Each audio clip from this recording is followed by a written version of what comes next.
இளம் வயதில் நடிகர் ஒருவர் காலமான செய்தி வெளியாகி பலருக்கும் அதிர்ச்சியும் சோகத்தையும் ஏற்படுத்திருக்குது. யார் அந்த நடிகர், அவருக்கு என்ன சம்பவம் முழுமையா இப்போ இந்த வீட்டில் பார்க்கலாம். பாலிவுட்டில் பல திரைப்படங்கள் நடிச்சிருப்பவர் தான் ரோஹித் ஃபாஸ்போர். இவர் ஃபேமிலி மேன் சீசன் 3 வெப் சீரியலில் நடிச்சிருக்காரு. இதில் நடித்தது மூலம் ரசிகர்கள் மத்தியில் மிகவும் பிரபலமானவர் தான். இவர் தற்சமைக்கு மும்பையில் வசிச்சு வர்றாரு. இவருடைய சொந்த ஊர் அஸ்ஸாம். இவர் சமீபத்தில் அஸ்ஸாமுக்கு போயிருக்காரு. அப்போ தன்னுடைய ஃப்ரெண்டுகளோடு சேர்ந்து கர்பங்கா வனப்பகுதியில் உள்ள நீர்வீழ்ச்சிக்கு குளிக்க போயிருக்காரு. போன இடத்துல ரோஹித் அவர்கள் தவறு விழுந்துட்டதாக சொல்லப்படுகிறது.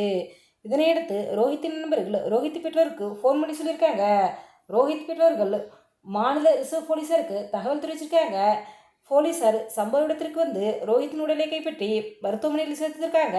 ரோஹித்தை பரிசோதனை செய்த மருத்துவர் ரோஹித் அவர்கள் ஏற்கனவே இறந்துட்டதாக தெரியப்படுத்திருக்காங்க.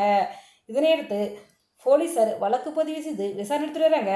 உண்மையிலே என்ன நடந்துச்சுன்னு தெரியல, நண்பர்களுடன் ஏதாவது தகராறா இல்லை எதுவும் பிரச்சனையா அப்படின்ட்டு விசாரணை எடுத்துட்டு வர்றாங்க.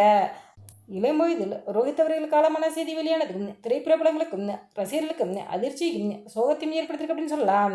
இது ஒரு பக்கம் இருக்க, மலேசியாவில் நடைபெற்ற சூப்பர் சிங்கர் நிகழ்ச்சியில் கலந்துக்கிட்டவர் தான் சிவகுமார் ஜெயபாலன். இவர் அந்த சூப்பர் சிங்கர் நிகழ்ச்சியில் ஃபைனலிஸ்ட் வரை வந்தார். அதன் பிறகு தொகுப்பாளராக பல நிகழ்ச்சிகளை தொகுத்து வழங்கியிருக்காரு. மலேசியா டிவி சேனலில் பல சீரியல் நடிச்சிருக்காரு, சினிமாவில் நடிச்சிருக்காருங்க. மலேசியா சேர்ந்த பலருக்கும் பிரபலமானவர் தான் சிவகுமார் ஜெயபாலன் அவர்கள். இவர் நடிகர், பாடகர், தொகுப்பாளர் என பன்முகத்தன்மை கொண்டவர் தான். வெறும் 28 வயதையாகும் சிவகுமார் ஜெயபாலன் அவர்கள் திடீரென காலமான செய்தி வெளியானதுக்கும் ரசிகர்களுக்கும் திரைப்பிரபலங்களுக்கும் அதிர்ச்சியும் சோகத்தையும் ஏற்பட்டிருக்குது. ரசிகர்களும் திரைப்பிரபலங்களுக்கும் தங்களுடைய ஆழ்ந்தரங்களை சமூக தொடர்புகளை தெரிவிச்சுறாங்க. எங்களுடைய சேனல் சார்பாக சிவகுமார் ஜெயபாலன் அவர்களுக்கு ஆழ்ந்தரங்களை தெரிவித்துக் கொள்கிறோம். இந்த வீடியோ பற்றிய உங்களுடைய கருத்துக்களை எங்களுடைய கமெண்ட்ஸில் கமெண்ட் பண்ணுங்க.